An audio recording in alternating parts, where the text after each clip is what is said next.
अच्छा ये मैं थोड़ा उधर जाओ, ये पहले भी मैं चंदौली आया था, अगर आपको याद हो, और चंदौली इसलिए आए थे कि जिससे जो घटना हुई इसमें न्याय मिल जाए। समाजवादी पार्टी लगातार इसी तरह क्षेत्र में रहेगी और सदस्यता अभियान तेजी से हो, गांव-गांव तक चले और घरों तक पहुंचे।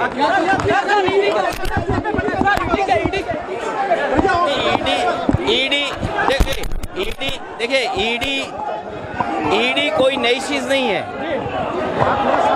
और समय समय पर पॉलिटिकल लोगों को परेशान करने के लिए, और ये पहली बार नहीं हो रहा है देश की राजनीति में, पॉलिटिकल लोगों को परेशान करने के लिए केंद्र सरकार हमेशा ईडी का साथ लेती है, सहयोग लेती है।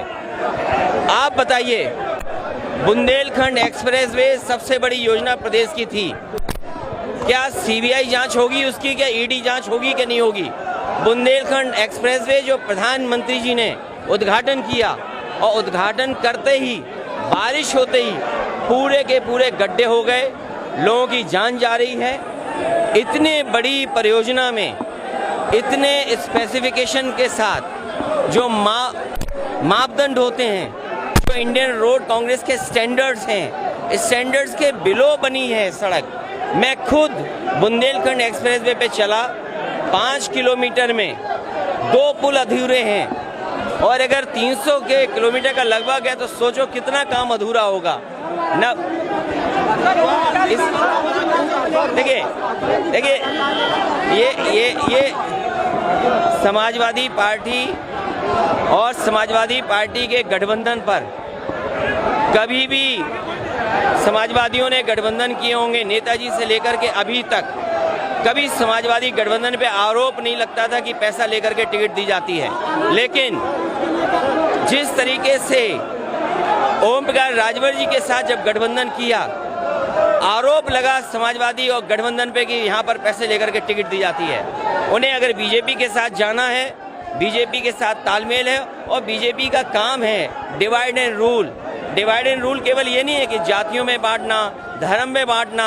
मैंने सदन में भी कहा था कि डिवाइड एंड रूल का मतलब ये भी है कि विपक्ष को बांट के रखें, विपक्ष के लोगों को डरा के रखें।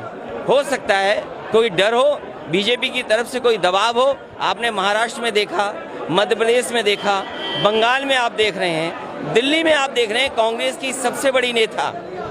क्या कोई कल्पना कर सकता है कि उन्हें भी ईडी बुला लेगा? जब कांग्रेस की लीडर को ईडी बुला रहा है तो ये संदेश बीजेपी दे रही है कि अगर उसके खिलाफ कोई बोलेगा तो आपको भी बुला लिया जाएगा। हो सकता है इसीलिए उत्तर प्रदेश का गठबंधन तोड़ा गया हो।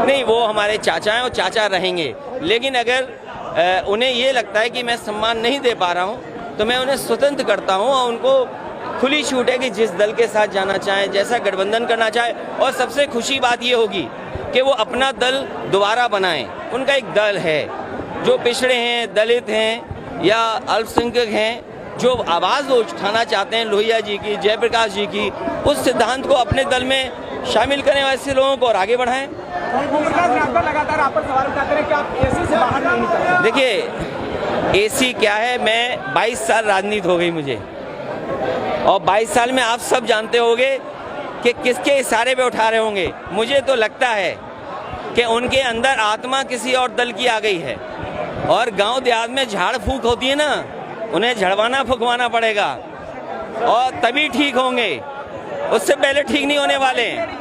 उनको क्यों मिली है? ये इसलिए मिली कि जो बीजेपी को खुश करेगा उसे सुरक्षा मिलेगी, बीजेपी को जो खुश रखेगा वो स्वतंत्र और आजाद घूमेगा। कावड़ियों का सम्मान होना चाहिए, वो धर्म का है, और धर्म में बहस नहीं होनी चाहिए, धर्म में तर्क नहीं होना चाहिए। मैं धर्म में तर्क नहीं कर सकता, जो धर्म की मान्यताएं हैं मैं उसमें तर्क नहीं दे सकता हूँ, धर्म में तर्क नहीं दिया जा सकता। महंगाई के लिए आप क्या कहना चाहते हैं? महंगाई, बीजेपी को हटाओ महंगाई जाएगी, बीजेपी को हटाओ महंगाई जाएगी। और सबसे बड़ा सवाल ये है, आप तो बनारस के लोग हैं, भोले बाबा पे अगर दूध चढ़ाने जाएगा तो उसे भी टैक्स देना पड़ेगा। ये जो जीएसटी, भोले बाबा पर दूध चढ़ाने पर टैक्स अगर किसी ने लगाया तो बीजेपी ने टैक्स लगाया। जन्माष्टमी आ रही है, तो दूध दही मक्खन पे टैक्स लगा दिया। अभी रक्षाबंधन का त्यौहार मनने जा रहा है, घरों में दूध से खीर बनती है, सब्जी आपके मिठाइयाँ बनती हैं, घी से अच्छी सब्जियाँ बनती हैं, जानबूझ करके जीएसटी लगाई। दिल्ली ने अगर जीएसटी लगाई है तो हमारे उत्तर प्रदेश की सरकार बीजेपी के उसने अनुमति क्यों दी जीएसटी लगाने के लिए? दूध दही पे जीएसटी किसी ने नहीं लगाई होगी, टैक्स कोई दूध दही पे नहीं लगा सकता। और गाय मर रही, सांड लोगों को मार रहे, ये कैसी सरकार है सोचो। मैं बेरोजगारों से कहूँगा कि अभी दिल्ली का आंकड़ा आया है, 22 करोड़ लोगों ने फॉर्म भरा, कुछ लाख लोगों को नौकरी मिली।